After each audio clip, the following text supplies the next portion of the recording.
और उसके मूल में क्या धारणा है कि रावण मेरा बड़ा भाई और बड़े भाई का स्थान पिता तुल्य है, बड़ा महत्व है बड़े भाई का। तो ऐसी स्थिति में जब रावण मेरे कार्यों में कोई बाधा नहीं देता तो बड़े भाई के नाते मेरा कर्तव्य है कि उसका मैं अनुसर बना रहा हूं। गोस्वामी जी कहते हैं इसी भ्रम का निराकरण हो जाना चाहिए कि रावण बड़ा भाई है, और इसका निराकरण श्री हनुमान जी ने किया। कथा का उद्देश्य भी यही है कि व्यक्ति को अपना अब मैं क्या हूं इसका ठीक ठीक ज्ञान हो जाए। जब उस बात को जान लेगा तो उसके जीवन में एक महान परिवर्तन आ जाएगा। और उसमें जब लंका में श्री हनुमान जी और श्री विभीषण जी महाराज का मिलन होता है तो विभीषण के इस अंतर्द्वंद को श्री हनुमान जी समझते हैं। मानो सत्संग का उद्देश्य क्या है, कथा का उद्देश्य क्या है। श्री हनुमान जी से तो विभीषण जी ने पूछा आपका क्या परिचय है, आप भगवान के कोई दास हैं कि तुम्हारी दासन मह कोई, मोरे हृदय प्रीति अति होई कि तुम राम दीन अनुरागी, आयो मोहि कर्ण बड़ भागी। श्री हनुमान जी ने क्या किया, अब जब किसी का परिचय पूछा जाए, अब श्री हनुमान जी का परिचय पूछा गया तो हनुमान जी को व्यवहार के अर्थों में परिचय देना चाहिए। मैं पवन पुत्र हूं और अंतरंग में बताना चाहे कि मैं रुद्रावतार हूं, अंजनी के गर्भ से मेरा जन्म हुआ है। परिचय तो इसी प्रकार से दिया जाता है। पर आप यह पढ़ते हैं कि जब उन्होंने कहा कि आप अपना परिचय दीजिए तो उन्होंने न तो अपने को पवन पुत्र के रूप में परिचय दिया, मैं अंजना का पुत्र हूं यह भी कह करके परिचय नहीं दिया। अभी तो क्या किया, जब वे कहते हैं तो गोस्वामी जी ने कहा तब हनुमंत कही सब राम कथा। उन्होंने भगवान श्री राम की कथा सुनाई। और इसका अर्थ क्या है कि वास्तविक परिचय जो है शरीर के नातों में नहीं है, राम की कथा में, श्री राम कथा में ही का वस्तुतः आपने वह पंक्ति अवश्य पढ़ी होगी जो कवितावली रामायण में गोस्वामी जी ने बहुत भावपूर्ण और उस समय कही। प्राचीन काल में अभी थोड़ा जातीय प्रश्न बड़ा लोगों के मन में प्रबल होता है।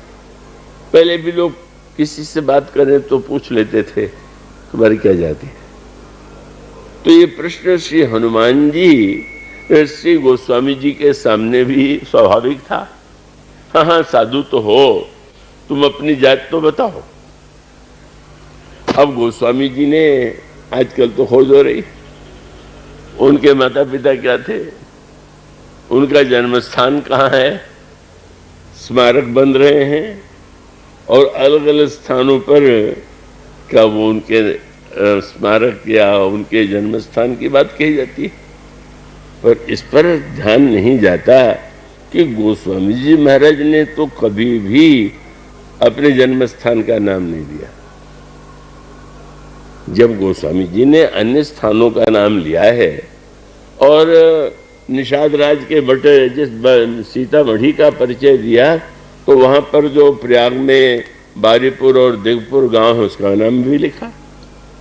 तो जब अगर वो सब लिख सकते थे तो अपने गांव का भी नाम लिख सकते थे कि मेरे गांव का नाम तो झगड़े मिट जाता। पता नहीं मिटता क्यों न मिटता, क्योंकि फिर लोग कहने लगते कि असली राजापुर ये है और नकली है, तो वो तो झगड़ा कभी मिटने वाला नहीं। गोस्वामी जी ने न अपने पिता का नाम, न माता का नाम, न परिवार का नाम, कुछ नहीं नाम लिखा। सारी खोज हम उसी दिशा में कर रहे हैं। मैं बहुत विनम्रता से बात बता दूं, श्री चित्रकूट धाम में जाने का सौभाग्य मुझे बहुधा मिलता है, प्रतिवर्ष ही मिलता है। पर आज तक मैं राजापुर नहीं जा पाया हूं, पास में ही है। और लोगों ने पूछा कि इतने निकट आकर के आप राजापुर, जो तुलसीदास जी का जन्म स्थान है, वहां क्यों नहीं जाते? तो मैंने कहा मेरी दृष्टि में तुलसीदास जी का जन्म स्थान चित्रकूट है। जिन तुलसीदास जी की हम भक्ति करते हैं, पूजा करते हैं, उनका जन्म चित्रकूट में हुआ। किस गांव में हुआ ये तो कहीं हमको पढ़ने को नहीं मिलता। हम उसकी चिंता गोस्वामी जी कितना स्मरण करते हैं, ये तो याद उनको नहीं आती कि अब अरे तू राजापुर चल। वो तो जब कहेंगे तो रे चित्त चेह तू चित्रकूट ही चल। कोपित कलि लोपित मंगल मग बिलसत बढ़त मोह माया मल। यहाँ पर भी पास में राजापुर है। एक बार मुझे भी संतों के साथ जाना पड़ा था। आग्रह पूर्वक कहा गया कि कहिए कि यही असली राजापुर है। तो असली और नकली में क्या कहता है, मैंने विरोध में एक बात कही। वहां हम लोग जब गए थे तो ये आशा थी कि भोजन के समय, प्रसादी के समय आ जाएंगे, पर विलंब हो गया। तो विलंब हो गया तो साधारणतः तो वहां के जो ग्रामवासी आयोजक थे, उनको जो आए थे अतिथि, उनके भोजन का प्रबंध करना चाहिए था, पर उन्होंने कोई प्रबंध नहीं किया था। तो मुझसे जब राजा के विषय में पूछा गया तो मैंने जो बात विनोद में कई बात में वो भी विवाद का कारण बन गई। मैंने ये कहा कि मुझे लगता है कि असली राजापुर यही है। क्यों?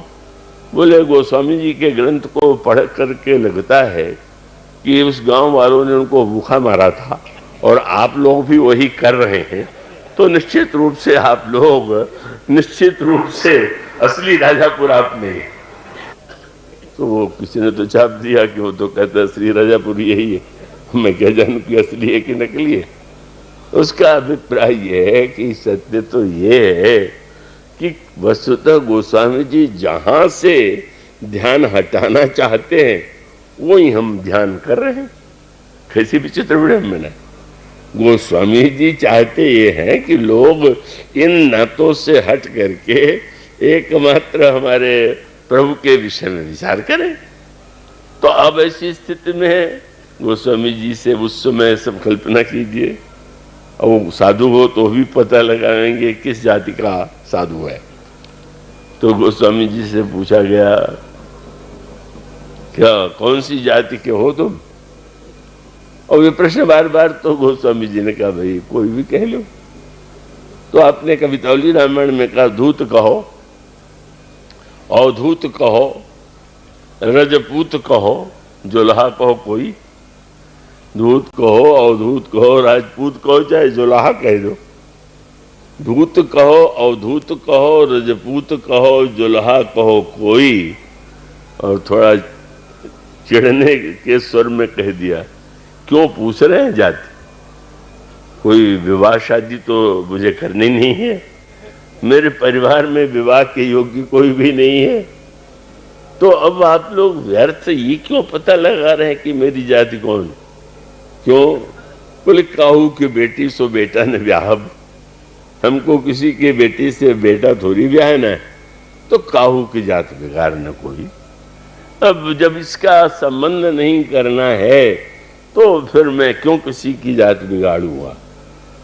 बड़ा हठीला साधु है, बताने नहीं चाहता। तो घुमा के लोगों ने पूछा कि अच्छा कोई जब पहले आश्रम में थे तो तुम्हारा कोई संबंधी तो होगा? तो ध्यान में है कि जिस जाति का संबंधी होगा उसी जाति के हैं। तो बाबा जी अपने संबंधी का नाम बतावेंगे? वो समझेगा हाँ वो बता देंगे, और कोई नाम न बतावें पर उसे हम बता देंगे। तब उन्होंने क्या बताया? बोले मेरा नातेदार तो एक ही है। कौन? बोले तुलसी सरनाम गुलाम हो राम को। बस एक ही मेरा संबंधी संसार में है, वो श्री राम। तो तुलसी सरनाम गुलाम हो राम को, भावे रुचय सो कहे पूरी सोई, और मांग के खैबो मसीद को सोई, वो लेवे को एक न देवे को दोई। मानो गोस्वामी जी का मुख्य उद्देश्य ही है कि अगर हम उन्हीं केंद्रों, उन्हीं वस्तुओं को महत्वपूर्ण बना करके परस्पर विरोध, वैमनस्य या द्वेष राग की सृष्टि करेंगे तो उद्देश्य ही समाप्त हो जाएगा।